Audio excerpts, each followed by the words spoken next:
United Kingdom. I'm in front of Rochester Castle. This is where King Henry first lived. First King Henry out of all the King Henrys. Almost 1,000 years ago. Come on, let's go check it out. This area is actually the moat, back in the olden days of when Rochester was a functioning castle. Charles Dickens used these graves to inform his books. He actually wanted to be buried in Rochester, but despite his last requests, he was buried in London. This is still technically where his soul and heart felt laid to rest.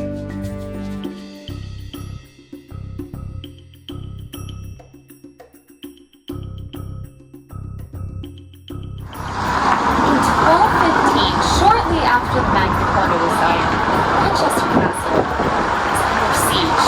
The whole area was under civil war, and King John had about 5 cavalry against this castle. He was destroying this beautiful, iconic place down. You can see circular areas of the castle. Those are the areas that were rebuilt. Despite the siege, the people of the castle did not give up. They did not surrender. They had been starved. Finally surrendered.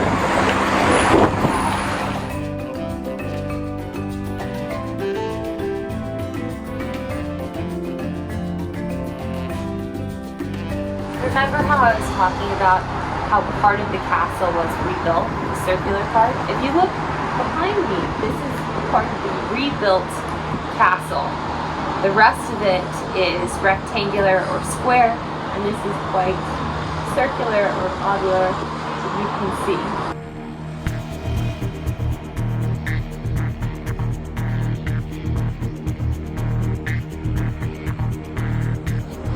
If you look, you can see the line in which the new stones were laid, where the circle part starts and how the stones look different from the other parts of the castle.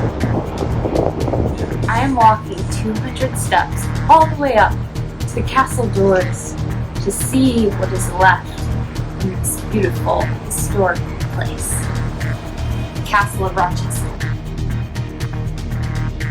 Right where I'm standing would have been the constable's room. This is where he would have performed all his duties, the day-to-day workings of the castle, and where he would have given orders.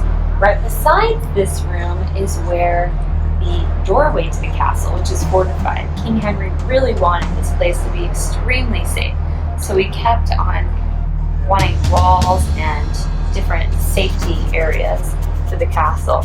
Also, if you can see behind me, you can really see the little indents in the wall, and that would have been where the floors were back in the olden days of King Henry. Let's go check out the rest of the castle. Now let's go check out the basement. They had a basement back in those days. This is the cesspit.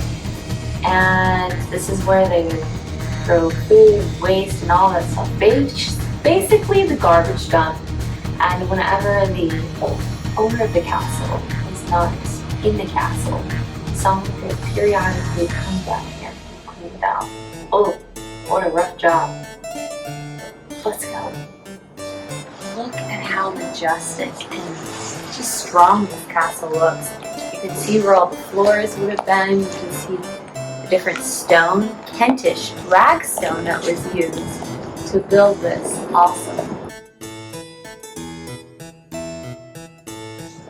Look at this majestic and very strong castle. You can see all of the Kentish stones that were used to build this. Really magnificent and old place. Wow. Let's go upstairs to the towers. Maybe they're in need of a princess or a queen.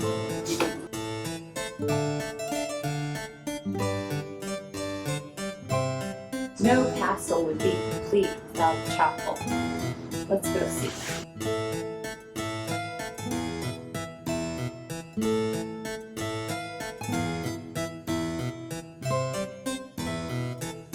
This is a replica of Rochester Castle. You can see out here is where the moat would have been, and then over here is the circular part of the castle, which was rebuilt after it was catapulted. And then over here, where the roof is, that is where the chapel is, where we are right now. Behind me is the Great Hall. You can see that there are these large columns, and this signifies that this is an area where people would gather for feasts, wearing their finest clothing, finest silks, eating a giant dinner in honor of the king.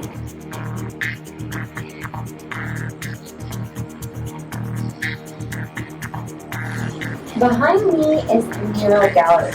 After the parties and the feasts, people would gather here and talk, and sometimes they would partition off, and I don't know how, parts of this gallery for extra guests and for places for them to stay.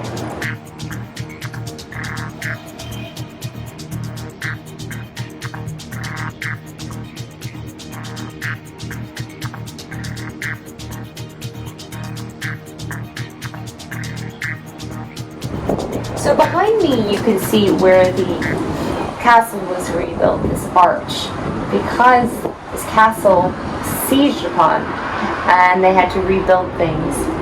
And they rebuilt the castle in circles because circle structures are harder to break down than squares.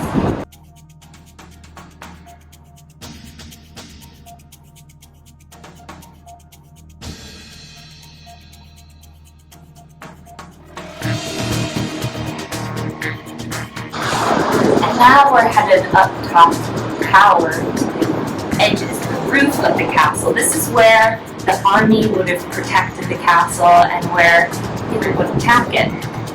I'm really fascinated by this castle because you can really see the history of the place. It hasn't been restored. You can see which stones were used and which parts were rebuilt. And really, if you look throughout the video, you can see where the castle was redone, where something happened and how it really tells a story. Alright, let's go up to the tippy top.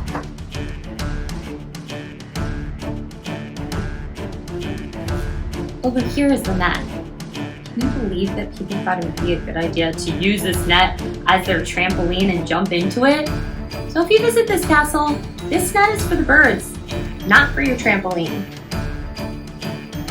You can see around this castle where it's been rebuilt, where the circular part is and how it has different stones. You can see that's the new part compared to the old part. And out in front of me, you can see where the moat is. You can almost feel how the soldiers felt in the castle when the king's army was attacking them.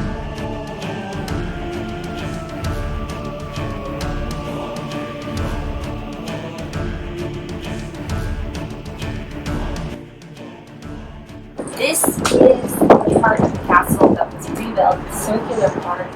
See the circle castle, so the circle structures are harder to break down. And in this castle is where Queen Isabella of Scotland, wife of Robert the Bruce of Scotland, was imprisoned during that time where he was rebelling against England. Built this in 5 years. It was torn down in 1215, rebuilt in 1220. Wow. And it's still standing today. So you can come to the city of Rochester and you can check out this amazing castle and not jump on the net like a trampoline and explore this wonderful historical gem for yourself. Cheerio!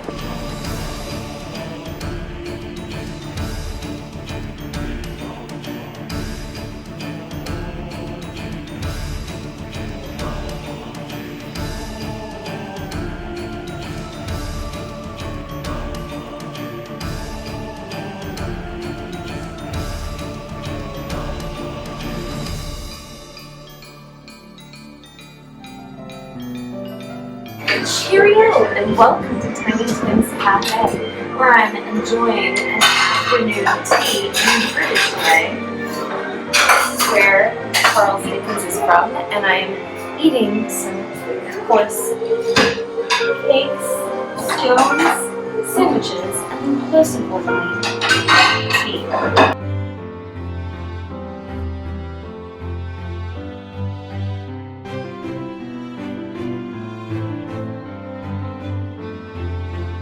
Don't mind if I do.